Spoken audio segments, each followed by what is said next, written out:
품어주셔도 내 마음 한 자락도 지키지 못하는 이 모습 부끄럽습니다. 따스한 곁을 내어주신 주님 앞에 나아갑니다. 표현 못할 긍휼로 나를 붙드시는 주 이름만 바라봅니다. 매일 마주한 슬픔을 견뎌나가며 주 예수의 마음을 닮아 가네. 두려운 걸음마다 주가 동행하리. 주지하며 오늘을 건네.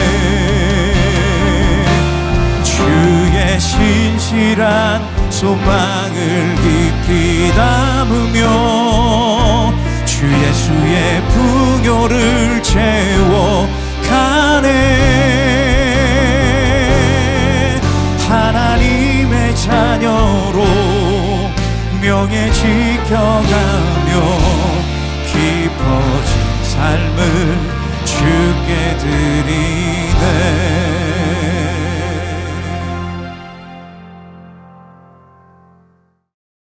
제 2장.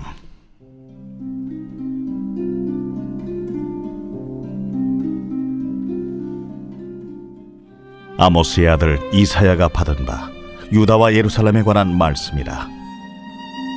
말이래 여호와의 전의 산이 모든 산 꼭대기에 굳게 설 것이요 모든 작은 산 위에 뛰어나리니 만방이 그리로 모여들 것이라.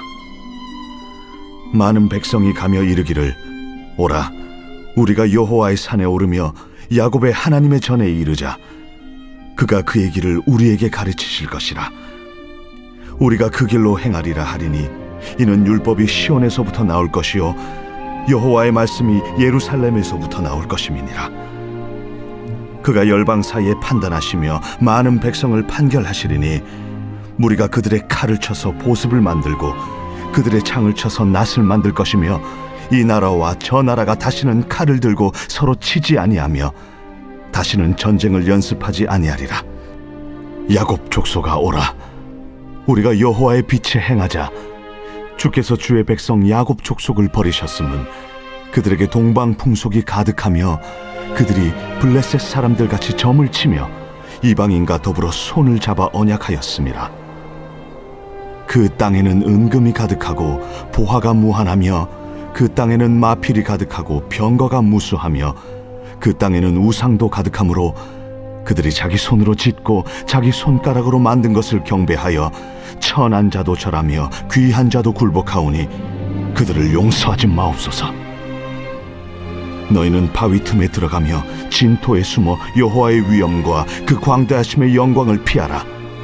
그날에 눈이 높은 자가 낮아지며 교만한 자가 굴복되고 여호와께서 홀로 높임을 받으시리라. 대저 만군의 여호와의 날이 모든 교만한 자와 거만한 자와 자고한 자에게 임하리니 그들이 낮아지리라. 또 레바논의 높고 높은 모든 백향목과 바산의 모든 상스리 나무와 모든 높은 산과 모든 솟아오른 작은 언덕과 모든 높은 망대와 모든 견고한 성벽과 다시스의 모든 배와 모든 아름다운 조각물에 임하리니 그날에 자고한 자는 굴복되며 교만한 자는 낮아지고 여호와께서 홀로 높임을 받으실 것이요 우상들은 온전히 없어질 것이며 사람들이 암혈과 토굴로 들어가서 여호와께서 땅을 진동시키려고 일어나실 때에 그의 위엄과 그 광대하심의 영광을 피할 것이라. 사람이 자기를 위하여 경배하려고 만들었던 은 우상과 금 우상을 그날에 두더지와 박쥐에게 던지고 암혈과 험악한 바위 틈에 들어가서 여호와께서 땅을 진동시키려고 일어나실 때에 그의 위엄과 그 광대하심의 영광을 피하리라. 너희는 인생을 의지하지 말라. 그의 호흡은 코에 있나니 샘할 가치가 어디 있느냐.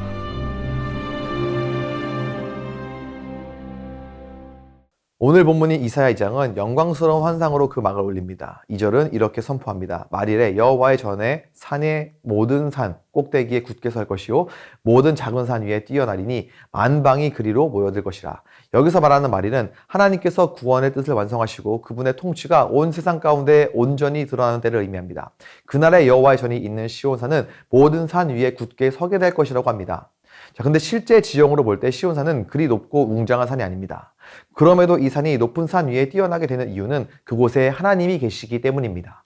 하나님께서 그곳에서 말씀 주시고 백성을 다스리시며 당신의 영광을 드러내시기 때문입니다. 더욱 놀라운 것은 열방이 그 산으로 몰려온다는 사실입니다.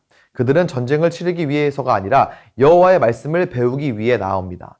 3절에서 그들은 오라 우리가 여호와의 산에 오르며 그가 그의 길을 우리에게 가르치실 것이라 우리가 그 길로 행하리라 라며 결단합니다. 하나님의 말씀이 시온과 예루살렘에서 흘러나올 때 열방은 그 말씀을 배우러 모여듭니다. 그 결과 4절의 말씀처럼 칼이 보습이 되고 창이 낯이 되는 기적이 일어납니다. 하나님의 통치가 임할 때 인간의 폭력과 경쟁의 역사는 비로소 생명과 평화의 역사로 새롭게 되는 것입니다. 그런데 바로 이어지는 5절에서 선지자는 야곱 족속을 향해 이렇게 외칩니다. 야곱 족속아 오라 우리가 여호와의 빛에 행하자. 이것은 아이러니한 초청입니다.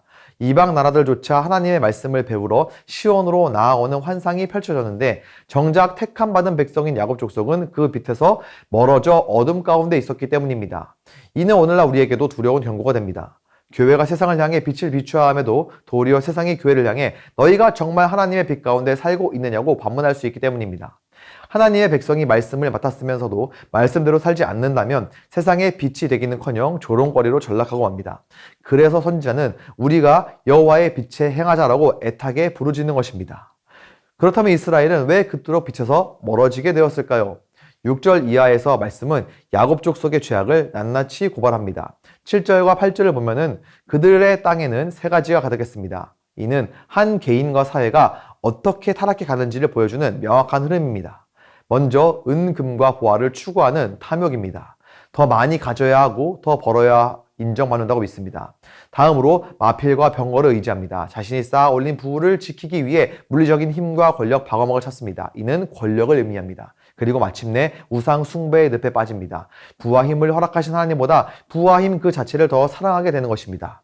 어쩌면 이것이 우리의 모습일지도 모릅니다. 하나님이 주신 물질, 자녀, 직장, 건강, 심지어 사역조차도 하나님의 자리에 올려놓고 더 의지할 때가 있습니다. 본문은 우상을 자기 손으로 짓고 자기 손가락으로 만든 것이라고 규정합니다. 결국 우상이란 인간이 자신의 불안을 달래고 욕망을 정당화하기 위해 스스로 만들어낸 허상입니다.